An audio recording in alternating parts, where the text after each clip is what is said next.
I live in these white walls alone. No regard where I'm going or where I'm coming from. Long time no see, and I apologize for that.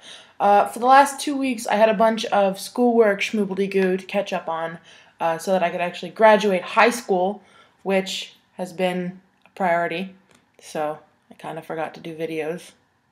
And then last night, I got home from a wedding that I was at all weekend in Quebec. I had never actually been to a wedding before, so it was very exciting.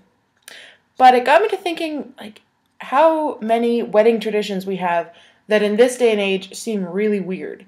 Like the giving away of the bride and the taking of the groom's last name. Like, all that stuff seems so crazily old-fashioned and unnecessary that...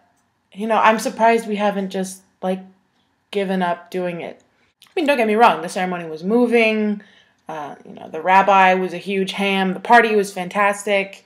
I mean, if you knew these people, you would know that there was no way that the party was going to be anything but fantastic.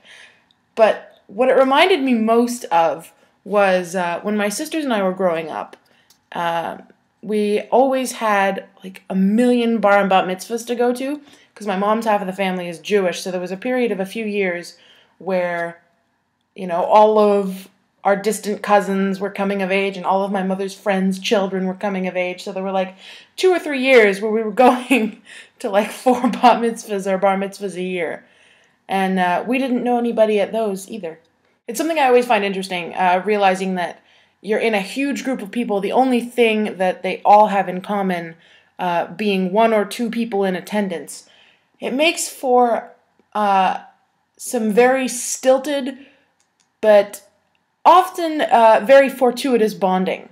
Of course, it helps when the situation is lubricated by an open bar.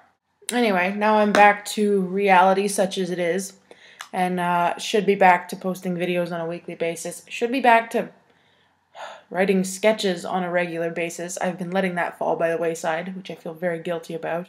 Now the only issue I'm going to have is staying relevant in today's modern times. See you kids next week.